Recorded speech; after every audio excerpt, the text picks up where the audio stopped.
Hello, everyone. Welcome back to another episode of Media Mavericks.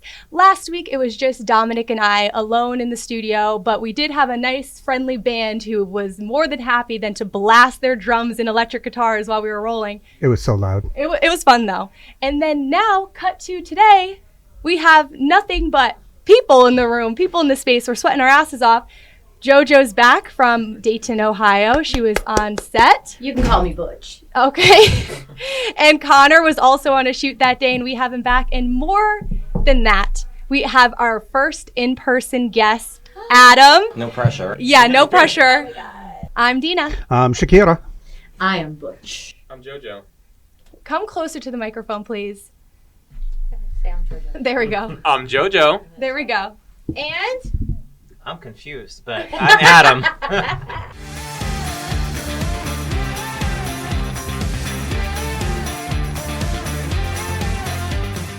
so anyways, Adam, we are so excited to have you as a guest today, especially because Connor and I had the pleasure of working with you with Seance with the Queens, and you have some really exciting stuff moving forward. But before we get into that, I do want to dive deep into your reality TV life, because we're a film podcast, creative podcast, but when it comes to reality TV, that's definitely not our area of expertise, and I definitely want to pick your brain about it.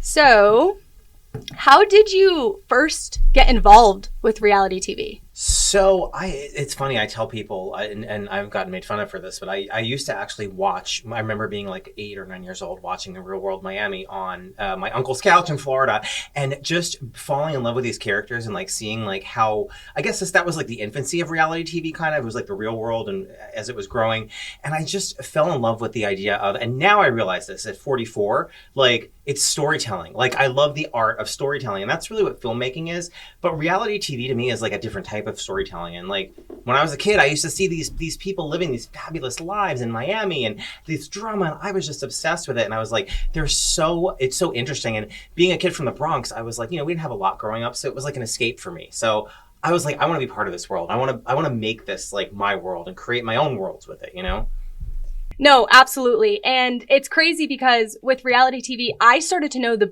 notice the boom of it after like the writer's strike with like all the movies and everything happening in Hollywood. And that's when reality TV really, started pushing. There's so many different types of shows. And you have a couple different shows out there as well. You have 10 to 10. You have The Dish, a gay American Christmas special, and then the one that Connor and I got to work on is Seance with the Queens. So is there a reason that you started to like branch out and do a bunch of different shows versus just directing all of your attention and money into one? Well, yeah, it's funny. I started this sort of career as a producer, in 2020 during the pandemic. And before that, a lot of people knew me as a musician. I was the guy that did a lot of reality TV duets. I mean, most famously, people know me from the Howard Stern Show, as the guy who does the songs with Tan Mom. So I kind of got this notoriety as like this artist that was like sort of Weird Al Yankovic, but for like doing with all these reality stars. Like I was like, all right, this kind of works. I like being funny and I like reality TV. So it was the perfect sort of intersection, and it was a moment in time. But I think it peaked for me. Like there was a time when my mom was still alive, we were watching TV and Jenny McCarthy was talking about me. That's how crazy it got. And she was with Nelly and they're sitting there. And my mom was so excited. She's like, they're going to, like Jenny McCarthy's about to feature you on her show. And she's watching it. And we were in separate rooms, but in the same house. And all of a sudden I see Jenny McCarthy just comes and she goes, do you want to know who ruined music forever, Nelly? Well, it's this guy, Adam Barta. And her whole audience starts booing me. Now, my mom's watching this in the other room and I'm like in slow motion running, no, turn it off.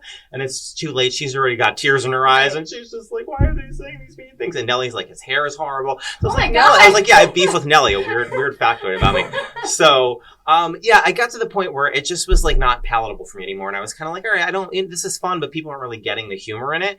So I pivoted in 2020 and I got out of the music and I started to do reality TV itself. I was like, I think I have enough of a background now. I can kind of dive into this and make it work. And I was like, I don't want to do traditional reality TV because it's kind of like, I don't believe in it. I think it's kind of silly the way it is now, but let me do silly reality TV and make mockumentaries of it and kind of do projects that are off the mark, but like really impactful. And that's kind of where I landed, is like, how do I tell reality TV stories that are impactful to me, make a difference, can help people? And that's how ultimately Seance with the Queens got where it was at. So it started like with Tan Mom, like what I knew, kind of playing the familiar pond, do like Tan Mom shows and stuff like that. And then kind of moved to the dish with Mama June. And now we're at the level where it's like, I'm telling stories about the community and stories I want to be told.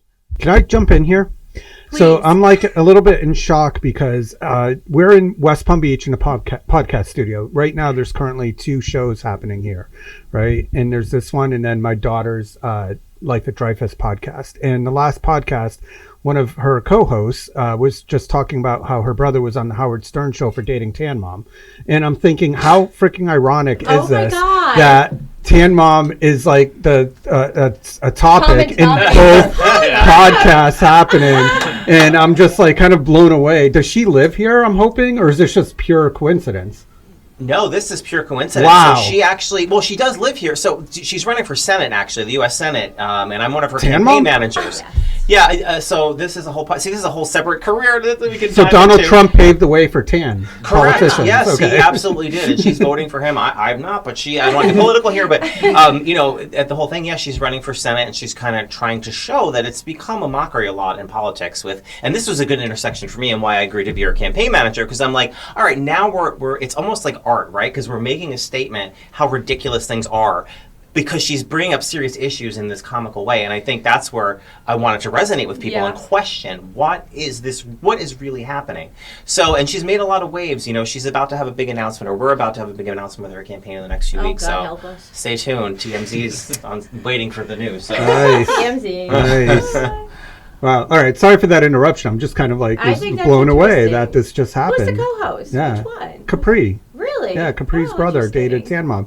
And they were talking about how he was on the Howard Stern show. Brother dated Tan Mom. How long ago was than this? me. This was like 2 weeks ago in their podcast. Oh, wait. This is recent, so this is very timely. Okay, let's chat. I mean, do you mind? We're going to derail this, but people will want to know this. Definitely just keep it going. As somebody that's I can call Tan Mom right now. So who he did? I'm trying to think who it was.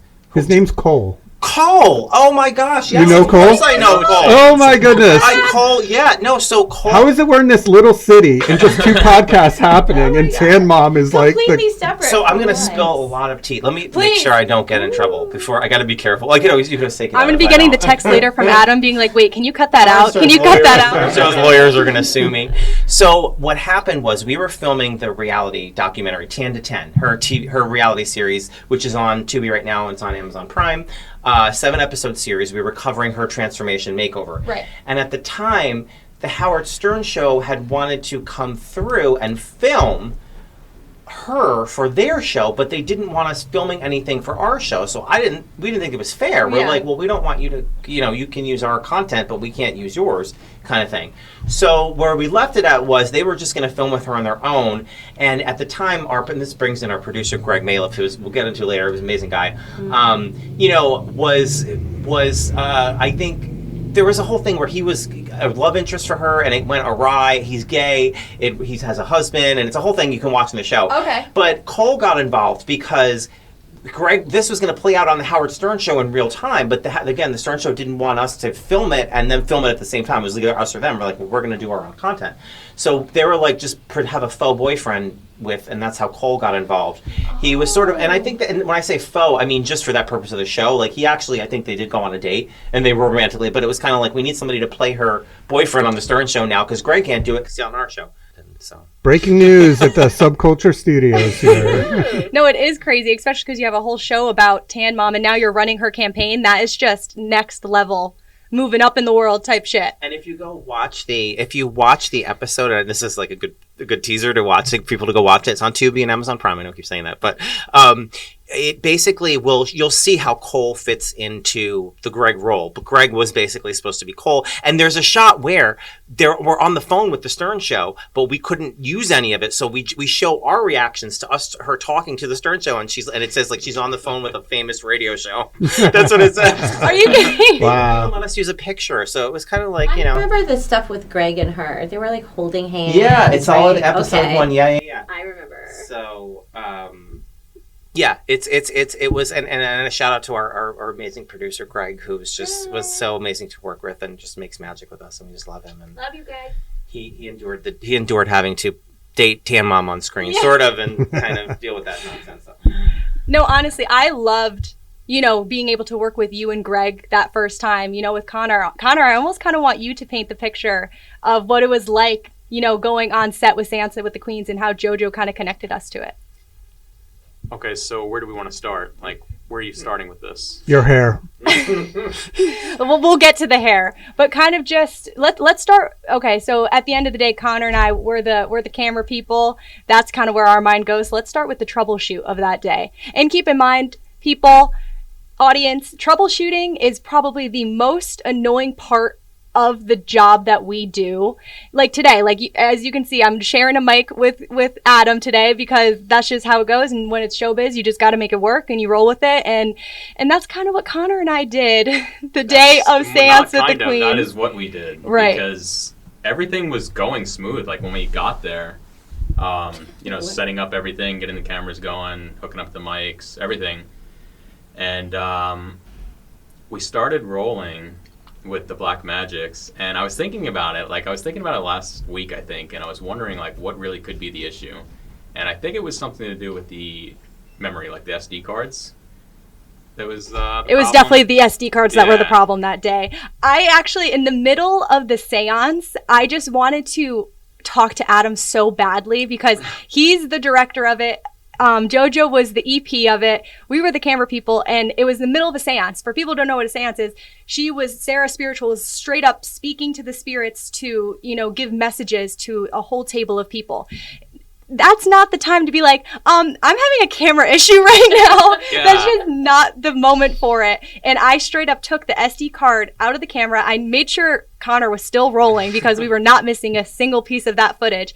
And I tapped it right on Adam's arm so he could feel how hot that thing was. Do you remember that? Yeah, it was the cameras. Well, let's take a step before that. Before we even got the cameras, there was an issue with the brackets weren't correct. So we had to call Greg. This is his amazing producing skills. We called the night before and they overnighted us the right brackets for those cameras. The cameras were so new, nobody had parts for them. And I think even editing was such a nightmare because the files were so insane. And we'll get to that in a second because those cameras were just too new. They needed to be like Sony Pictures needs to be using them, not Aquature Media at this point. So yeah, because they were the 6Ks, right? Yeah, they were the Black Magic 6K L mount. I remember because I did all my research on them. I'm like, I'm going to do these settings. And while I was setting up the camera, I just kept thinking movie. We're going to shoot in 24 frames per second, 6K. And then we tell Adam it's in 6K. He's like, I'm gonna have to buy a new freaking computer. It was 6K and it was OpenGate 6K, I think. What is that difference again? I forget. It's basically more it uses the full sensor instead of cropping it. Right. And yeah. Massive files. It was the files were massive. But anyways, while we were shooting this live reality TV, we obviously went into depth with Adam of what he wanted and what he was looking for. Like I said, we've only really done a lot of camera work with movies. So there's a certain look. And with reality TV, it's so different than how it is with movies. It's such a different vibe altogether. So I was like, that light is going to be in it. He's like, oh, no, it's fine. He's like, you can film each other. He was like, I want that, documentary style, who knows, foreshadowing into what's going on now, but that documentary style of a look for the reality TV. So I'm like, Connor and I were crossing each other. We're getting all these great shots. And then all of a sudden, right in the middle, my camera's flashing red. And I just look at Connor and he's going like this. He's sweating. He's like, we literally didn't know what to do. So at one point, you were shutting your camera off, making sure I was rolling. And we're doing all this without talking, by the way. We were just looking at each other like this, also not trying to cause a scene. Yeah, I remember specifically when you wanted to tell him, because I was thinking the same thing. He's like, I'll raise my hand and we'll stop, but you can't really I didn't want to stop something live like that, so I was just trying to think trying to figure it out. Oh my god. Yeah, but I remember I thought the same thing. I was like, okay, so where's the gimbals, this and that, and it was all handheld, and I was like, oh, we're I don't know if I like that. shaking and sweating, but it's that reality TV style that we weren't accustomed to. So you loved it, but at one point in the middle, I'm like, did I fail him? Seriously, it's shaky cam, somewhat steady cam. We were trying our hardest, and then back and forth between only one camera on, which is not what I wanted. I wanted 2 cameras on the entire time. But towards like the end of it, we didn't have a choice. We had to, Well, we had and to work. the other thing that was my fault is we had a third camera, which was the Sony camera, and I think I forgot the plug or something at home. So it was just like a lot of. I think that the big lesson for us was have the equipment vetted by somebody else other than me, like going forward, like that it's just gonna. Well, I mean, and theoretically, I should vet the equipment because I did the editing, so I should know, like, and you as well, like what type of files we needed.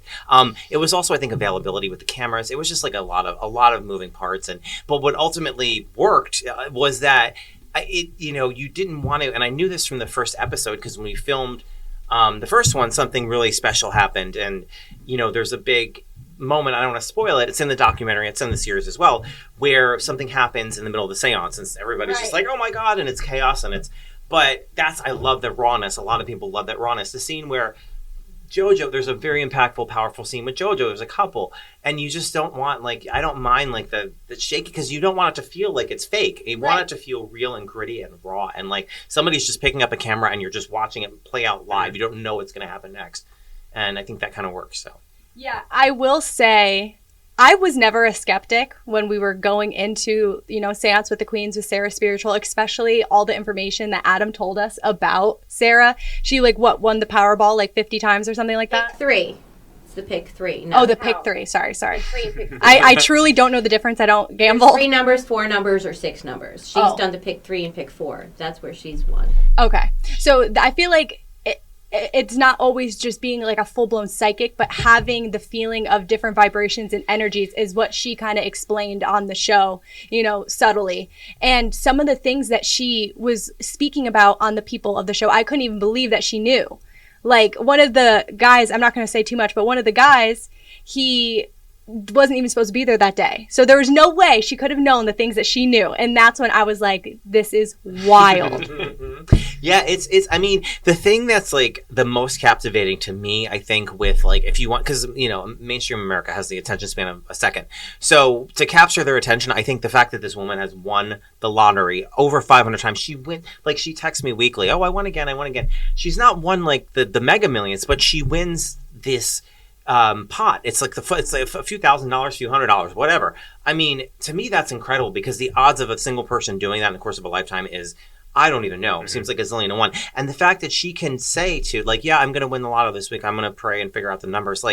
If it was that easy, everyone would do it. So there she's doing something. She's got something going on. Let me ask you a question. Yeah. Has Sarah ever given you winning numbers that you did not play? Yeah, well, she has. So she gave me my birthday and told me, and I kept seeing it. And she said, play it. And it came out a few times over the course of a week or two. Of course, I was just so busy. And it's my own fault. And you'll even see in the series, I say, I've just been busy. But I really do want to just sit and go and play for a week and let it happen because I want to be able to say I've had the experience myself, and so, but she is adamant she doesn't predict the lotto because she doesn't want to say that because she can't.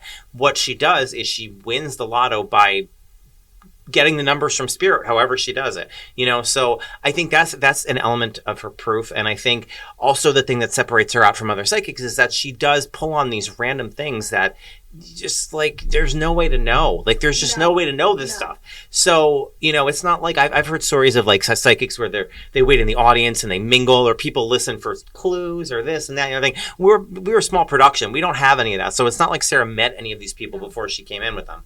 So it's really, I think the story that's told is really powerful and I hope people really see what she is, this amazing woman. So what did you think?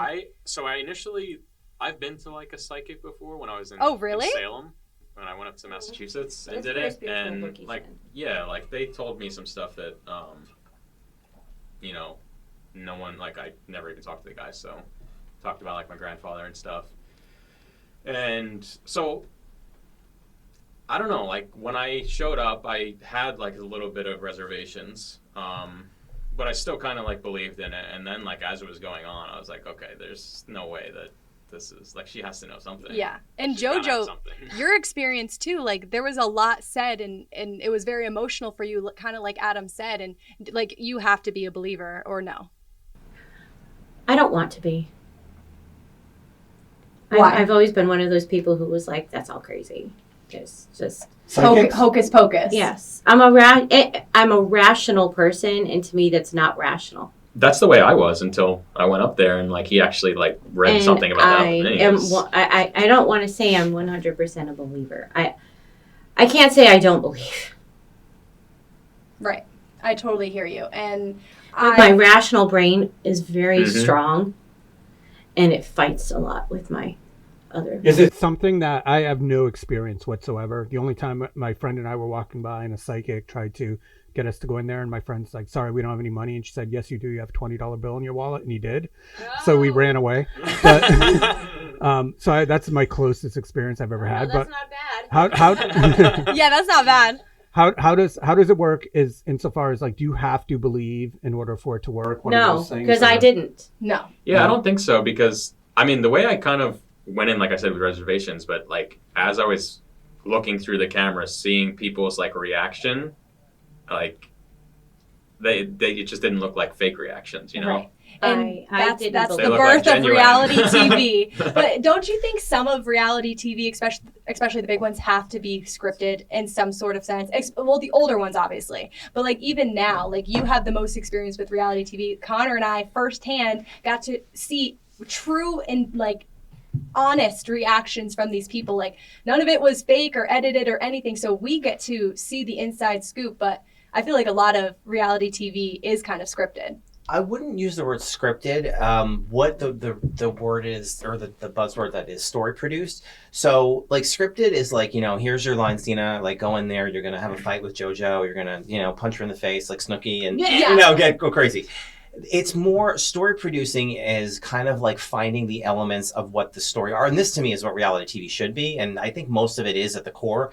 Like what is interesting about these characters, like these people in real life, and then let's craft the story around it. So it's less like scripting, more so like directing the focus onto the right thing that you want to see. And there are situations where it's like sometimes you miss it, like you'll have to miss it, and they will ask them to like, can you just redo it? And it's not that it didn't happen. It's just like, we got to capture. Yeah. So, I think it's authentic mostly. There is like a lot of and it goes back to storytelling. Like, what story are the producers trying to tell? Because you can tell the real story, you can capture the footage, and it's really happened. But what's the editing? So I think a lot of it is, they say blame it on the edit. It is kind of editing, but it's also like the people when you go in there know what you're saying, how you're acting, what you're doing, and be authentic. And then even if they edit it in a weird way, you can still, unless they're really crazy, and they most reality shows aren't, like they'll tell the real story. And people want to be on TV a lot of times too. So when they're on reality TV, they'll kind of play the game. Oh, sure. Yeah, no problem. So that's kind of what happens, I think, more than like direct, like, fakery kind of thing. Right. Because reality stars know, right? They know. the I've never worked on a reality TV show, but I'm assuming they know if I act a certain way, I'm getting more screen time. Yeah, it's yes, and it depends on the archetype or the paradigm that the producers have kind of put them in. So if like you're the sweet, innocent, girl, and you're going to have the comeuppance, and they're going to create a redemption storyline, and you just sit there and you're like a zombie or something, a little bit, okay, no, we can't use that. But, conversely, if someone's, maybe they've pegged them as something, but they see, oh, wow, I've got a connection with Tan Mom now, and you and Tan Mom and Cole should get together and do something in film. So that's kind of how it works. Like they'll build off the organic connections to make it more relevant and watchable to people. Mm-hmm. Yeah, and I feel like something, especially on this show, we've kind of all gone over how we've gotten into the place that we are now.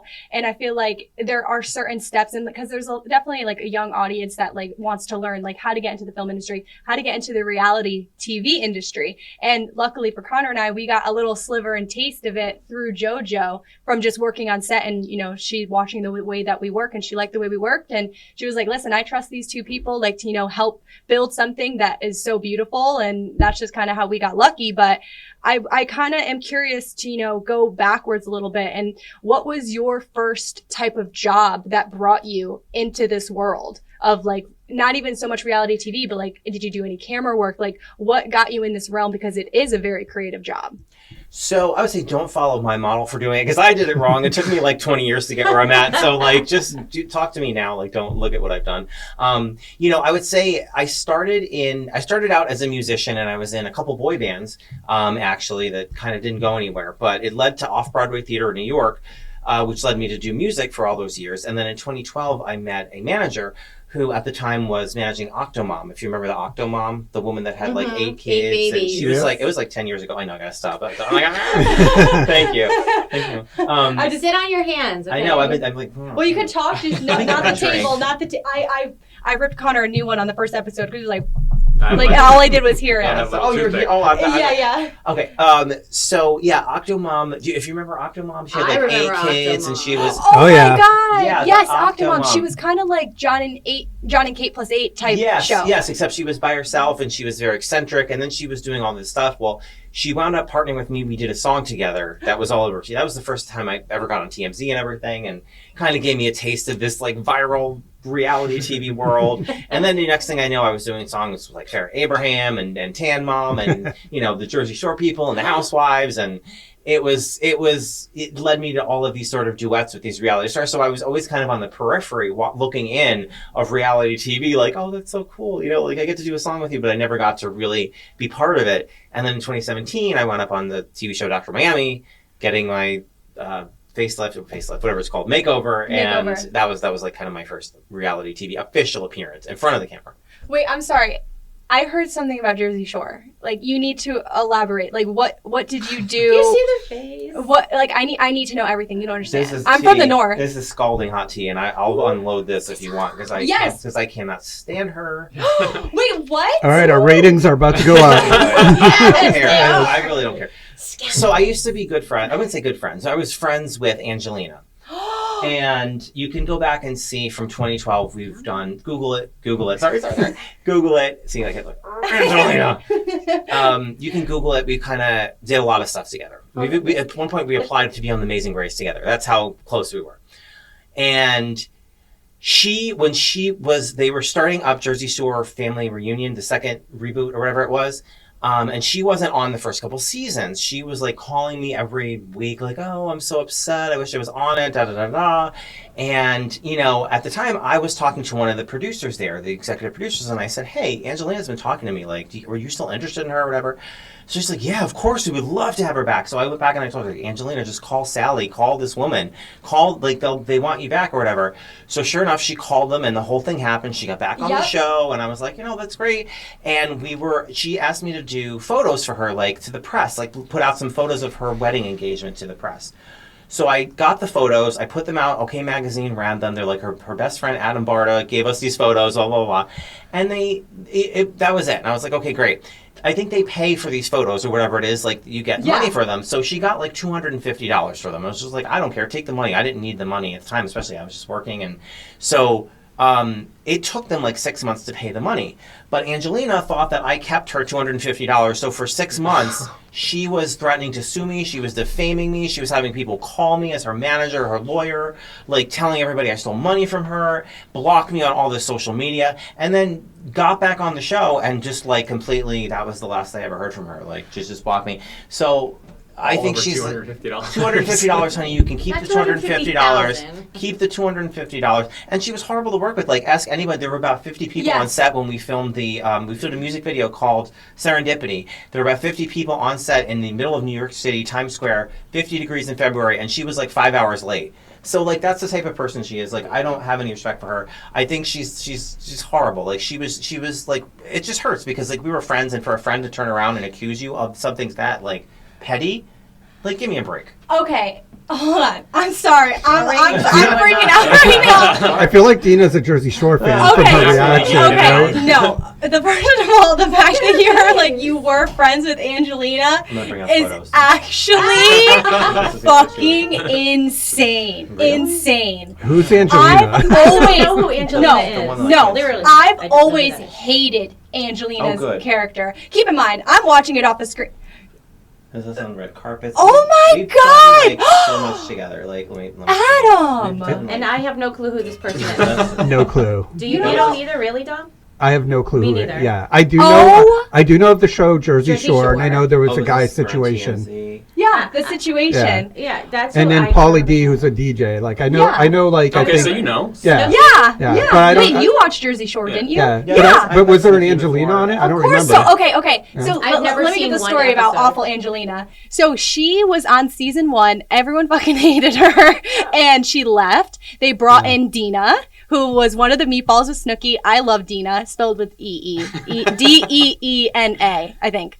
And then they brought Angelina back. When did she go back in the later days? That would have to be right after. I'm trying to think because I was doing 20. I was after Dr. Miami, so it had to be like 2018 or 2019. It was before the pandemic, but after Dr. Miami. So, Yeah, so she went back in one of like the kind of later seasons, and then that's right, she was not a part of the family reunion because then they all got older, and then they all started having kids, getting married. So like the Jersey Shore storyline didn't work as much unless you're like a mom, you know, like Snooki, like she has her own wine thing, all this stuff, all this reality TV stuff that they can just branch off into. And Angelina wasn't a part of it at first, and you got her on it. I mean, I'm sure her memory of this is going to be totally different. I want to be clear, like, it wasn't like I called up the producer to, like, put her on, like, by any means. I just feel like, as her friend, I was there listening to her cry every day, and I was the one that gave her the information. Whether it was me that really pushed her or not, I at least told her, yes, the producers want you. So I feel like for her to turn around and do what she did was just really, it's just awful. Like, it's just like, she kind of just, like, I feel just used me or whatever for, you know, I mean, look at the video. There's a video of us in a trash bag twerking to Britney Spears. It's on YouTube. I so need to watch that. Yeah, it's We're gonna be pulling that up. Let me just pull that up right now. Duet it. Dina, Yeah. insert that in the edit right now. Go viral. I would do it right now. Yeah, we'll find that.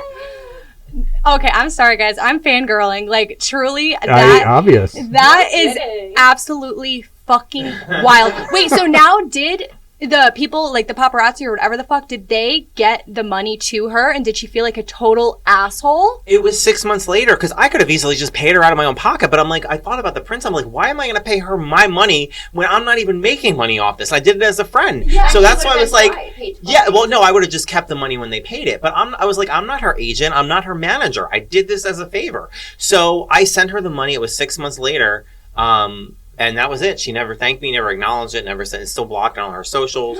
Never, you know, but like, it was just like before when she had nothing going on and we're doing trash bag twerking videos in Staten Island. Like, really? You know? So. I feel like it really shows people's true colors. Like, I feel like, Dominic, you can attest to this. Like, as, you know, things get like kind of crazy, like in the film world, reality TV world, like when you're kind of rising and falling and rising and falling, just like the ships we were talking about in the last episode, is just like you lose people along the way, and it's not rational. Yeah. I had a mom unfriend me today on social media. Today? Yes. You didn't cast Didn't somebody? cast her daughter. Yeah. Yeah. It's very political. It's not as spicy as the Angelina story, I know. But it's still like, oh, you get A cast stage by mom daughter, unfriended me on Facebook today. And I was so sad. I'm trying to think what other tea I have for you. Like, if you like tea, I can maybe. Oh my God, stop. Michael Bublé feuded with me on Facebook. I mean, told me he was going to beat me up. Wait, sorry, I didn't have the microphone on you. I was just, hold on. Wait. I didn't have the microphone on you. Say that again. Yeah, Michael, it's still on Facebook. Michael Bublé threatened me on Facebook to beat me up. Well, I know Michael Bublé. Why? Because I had, this is a crazy story too, and it's on Facebook. If you Google or you Facebook like Michael Bublé, Adam Barta, and look up posts, it's probably come up. Basically what happened is there was a news story a few years ago came out where he was taking a photo in the women's locker room, or he took a photo of some woman and it was inappropriate, and he was like, that woman's ass is hot or something, or Oh, I remember that. yeah, and it was all over the news, and like I commented on Entertainment Tonight or something, and I was just like, well, I was like, raise your hand if you've ever been victimized by Michael Bublé instead of Mean Regina Girls. George. Yeah, Mean Girls Girls. quote, it was cute. So he literally commented back and was like, oh, why don't you see me in person and say that to my face? I was like, excuse me? Like, No way. I like, it's on here. Like, it can literally, it's got to still be on there. But I was like, it's just, and it was him. It was like the check mark. It was 100% his account. And I was just like, this is nuts. I was like, does he know who I am? Like, why would he even be seeing my comment and think I would like care to respond to me? Maybe he's friends with Jenny McCarthy. I don't know. Jojo, you need to produce a celebrity boxing episode. Okay. Meet me out back 5 p.m. Make some money. Oh, but then I will. Wait, I'm sorry, but I've always loved Michael Bublé's music, and that's really disappointing to hear. I'm not gonna lie. Were you a fan prior, or no? Or you didn't really care for him? Either way, like this man, he was like okay. He's like his voice is good voice, but like I didn't, After that, it kind of just deaded it for you. It's over. I'm not, no big loss. Yeah. The Jenny McCarthy pile and Angelina pile. I know of his music, but I kind of know him mostly for the bubbly commercial. Oh, the bubbly. I find it amazing how any celebrity interacts with negative comments on social media. It's insane. What? Yeah. Wait, so I can't wait to have negative comments about me. I'm gonna be like, thank you so much. Now I know I'm doing something right. I'm not. I can't handle the haters. I'm not built that way. way. I'm not built that way. Bring it on, haters. Good for you, Jojo. I can't handle the If haters. you're not built like that, you're gonna be soon. This I feel is like with crazier. this. I pulled up the post. It was my post he commented on. This is what let's show it to I come with receipts, okay? I'm just I come with the receipts. He's like, I don't just do this. Raise your hand if you've ever felt personally victimized by Michael Bublé. Hand up emoji. And to clarify, yes, I think it's ridiculous that people, quote unquote, feel victimized way too easily. I was almost standing up for him in a way. Yeah. This is Michael Bublé. Introduce yourself to me if we ever happen to meet. Period. Did you? Oh my God, 76 likes. No replies back. I thought there were, unless it's so old it got deleted. Oh, maybe I did. Maybe it's just so old that we got. Would you say this to Michael Bublé's face, Adam Barta? And then it was like crazy. So I'm like, I don't know how I find myself in these situations, but how did he know who I was? Like to comment on my hilarious. post? Well, That's I awesome. mean, when you make like a way for yourself, like just the beginning of this episode, a connection right there with Tan Mom. So when you make a way, your name gets out there. I think a lot easier than we think, and maybe that's why like we're all collectively kind of just moving forward on this path together because our names are out there together. And there must have been like someone you started, like your first connection into reality TV that kind of paved the way for you. I'm trying to think. I worked with Gina Rodriguez for many years, and she manages Mama June. And I will say, or she managed Mama June. Oh, what's her name?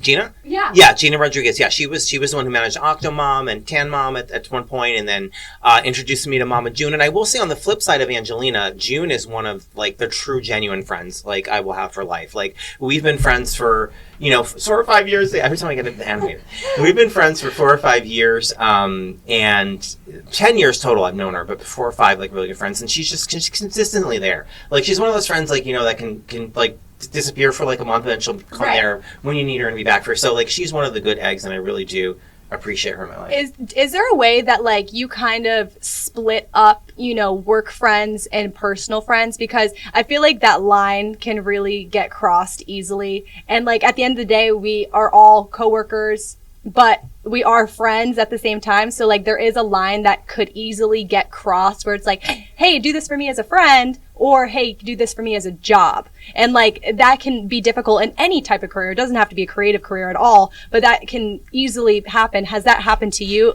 I saw you smiling. Did you prepare this question? You really just did. You didn't prepare this question. I swear to God, there. I mean, you didn't like. You don't know. Do you know what my response is going to be? No. Because it's like you're setting up. Okay, so Mama June actually sued me on A&E last year, or in 2022. I remember that. But is this a joke? Wait, or this is the no? same one you just said's a real one, right? What? This is the one you said's like a real one. Like No, a real this good egg? this is a real. Oh yes. She's Okay, a really okay, good egg. okay. Yes, and yes, we're friends. Just wanted to clarify. Connor's listening over here. Connor's like, Wait, he remind just those who don't remember, Mama June is Honey Boo Boo's mom. right. Yeah. That's when I said I was like, oh, I didn't know that was Honey Boo Boo's mom. Do you know who Honey Boo Boo Yeah. is? Okay. Do you, Dominic? I mean, I couldn't Yes. pick her out in a lineup. I've heard the name. Yeah. Okay. Connor's actually over here listening. He was like, wait, didn't he just say that was one of his good friends?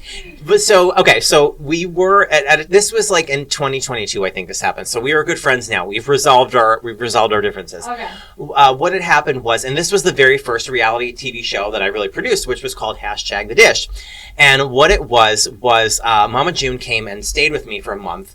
And she was dealing with some stuff, and we filmed some stuff for YouTube, like these skits, and it kind of became this thread line, storyline. And long story short, we had a network interested, and I wound up packaging it as a 5-episode series called #The Dish.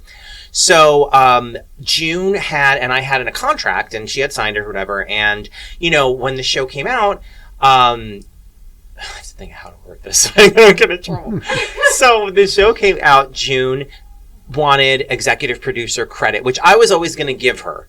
And as well as money. We just didn't have, you know, we literally turned the show from YouTube, so we had no budget. Okay. So it was kind of like we all did it with the agreement that if it goes somewhere, we're all going to, you know, split it and make money, and she'll get paid and everything. And she signed a contract.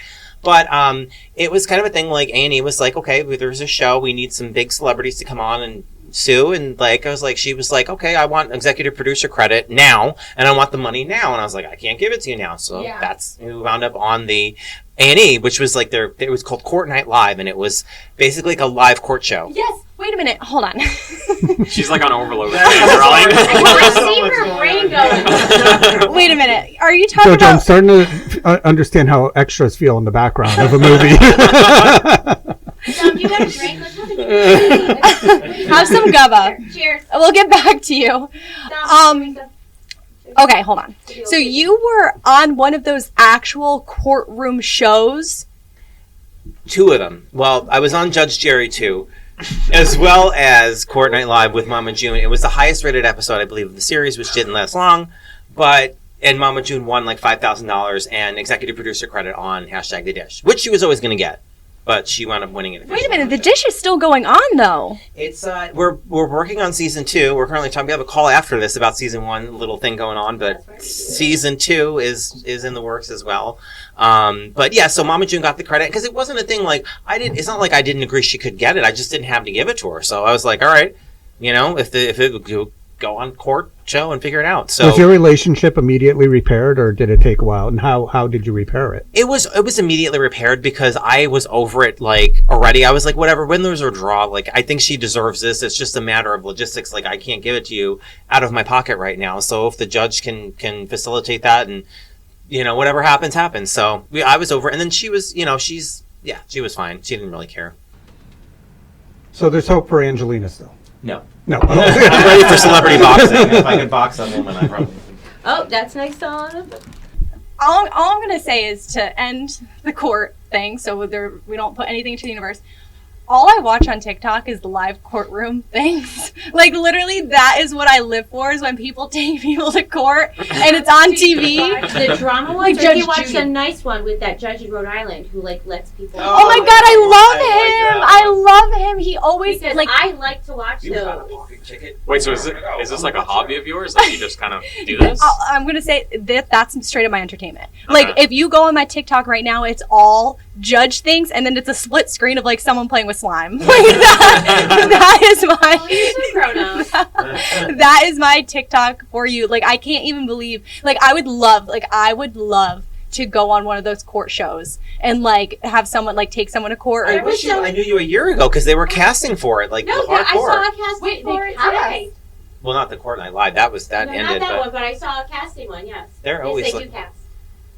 So do you have, like, a lot of little side gigs that you do? Because reality TV, like, the shows, they're not going on constantly. Like, us, we're not filming... Well, actually, we kind of... The rate we're going, we're filming a movie every freaking month right now. So keep in mind, guys, we're going to be doing some podcasting on site because we have a lot of movies coming up. We're not going to be able to come to this hot-ass studio every single time. We'll be hot ass outside instead. Yeah, I know, but we'll make it work. Maybe in the trailer. But, Hey now. All 4 of us. yeah, oh my god, that'd be sick. Anyways, so, what was I saying?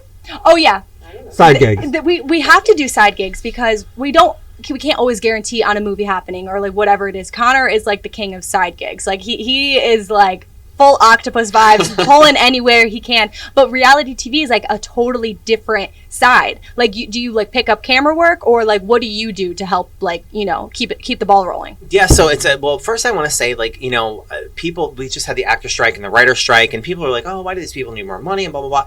Well, as a producer, I will say, like, the amount of money you make off of, like, you know, we had on one show, it was like 40,000 watch hours, which is a lot of, that's, you know, half hour, 20-minute episodes. Right. That's like over 100,000 people watching full episodes of your show, and we made like hundreds of dollars. And it's like it doesn't pay well. And I think like a lot of people think like, you know, all reality TV, oh, if you're on TV, you definitely are making money. But some of these reality stars, even on shows like, I don't want to say Mama June's show, but like shows like those level of shows, they're making a few $100s, sometimes the main cast, you know. So it takes a lot. It takes a lot, I think, because it's so oversaturated now, and there is so much out there. Like everybody's fighting for the same eyeballs, the same advertisers, the same this, the same that.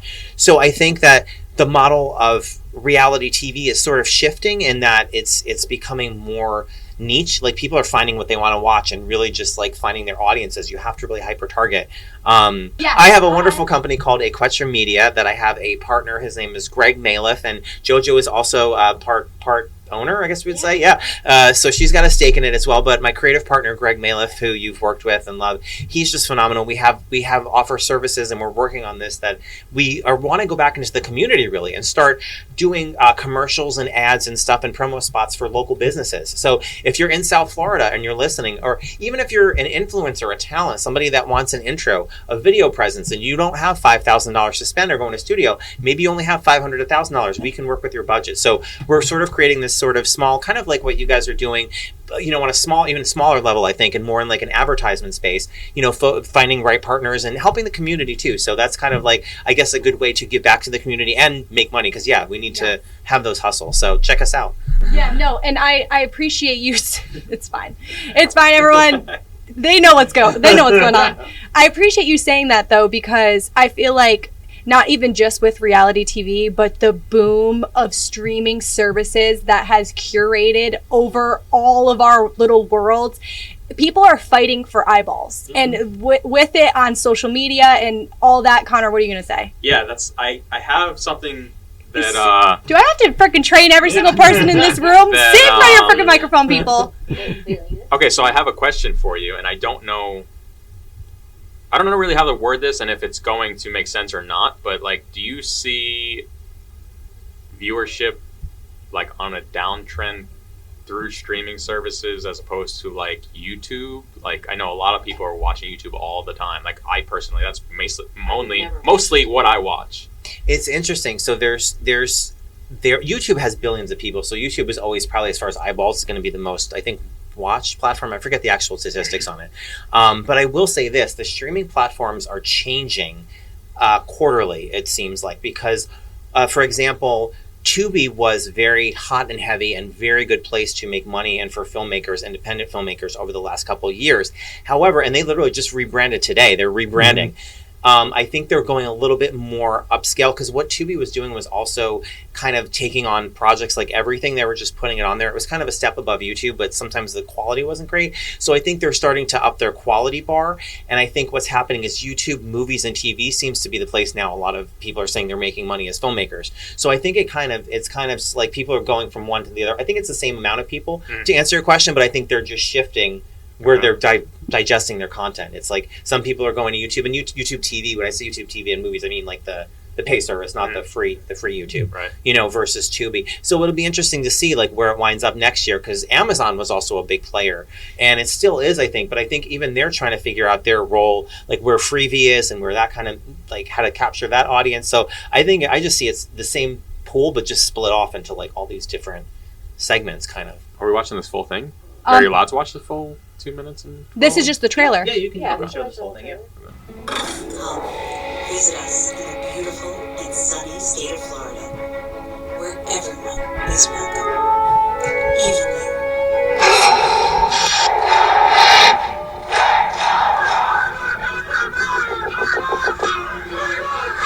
Let's be honest, it's frankly disgusting. Disgusting. Disgusting. Things are not good in Florida right now for the LGBTQ community.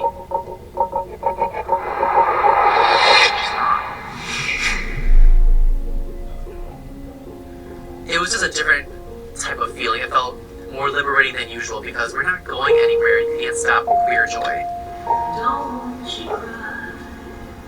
Don't you hide. This definitely changed my perspective in my life.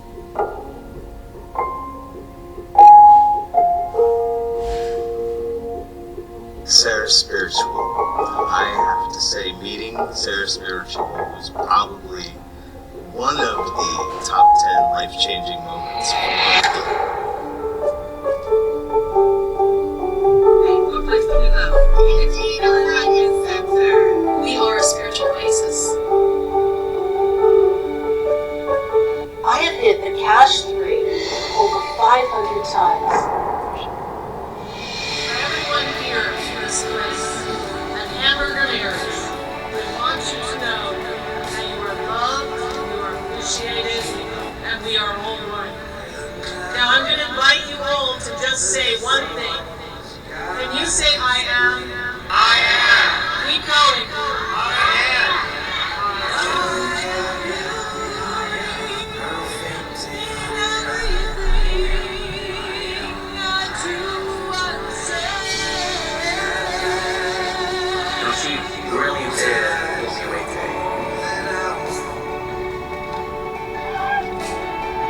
Oh my God, executive producer Jojo Payne, Adam Barta. And Greg. That is so incredible.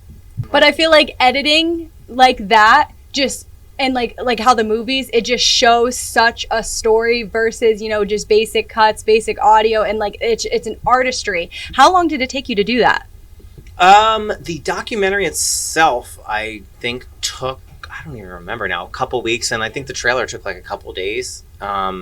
So, I mean, again, it was like already there mostly because it was basically edited into 5 episodes. So it was just pulling out the best parts of it and kind of crafting this narrative and pulling the news clips and whatnot. So, yeah, it was a couple days, but it was like, I mean, the whole project was since last August. So it's like almost 6 months, 8 months.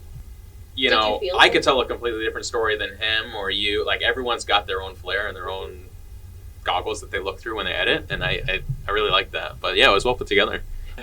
All right, guys. Well, I guess that's kind of a wrap. Thank you so much for watching yet again another episode of Media Mavericks. And don't forget, we are sponsored by Gubba Rum.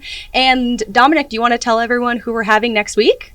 We will be having actor, producer Bruce Busta Sosha.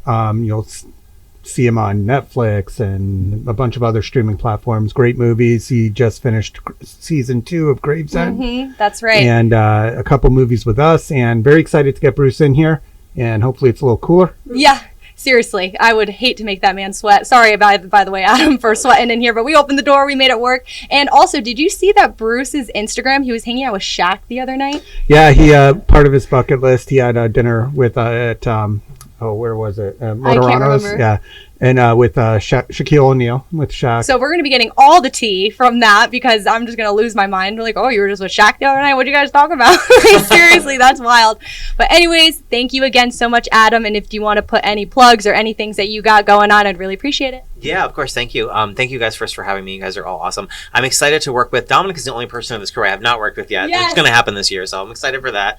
And yeah, check us out. Equetra Media, AQUETRA is my company, and Jojo is part of it, and my wonderful partner Greg. We do commercials, we do videos, we do great, fun, really LGBTQ, diverse, all types of stuff. So if you're looking for a video, check us out, Equetra Media. Also check out my YouTube. That's where I kind of do a lot of my crazy shorts, and Jojo's rolling her eyes because I put on wigs, I put on boobs. Adam, I've seen it and I fucking live for it. Seriously, he's like shaking his fake tits around. And all I can think of is, that's not how they got.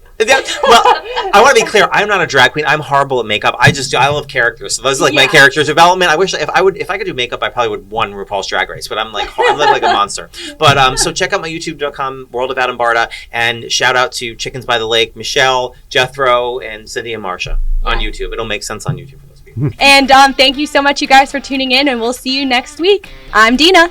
I'm Tandad. I am now Lisa Goldstein. I'm just going to be Connor today. I'm Mama June. And remember, the world is flooding. Dom, positive note.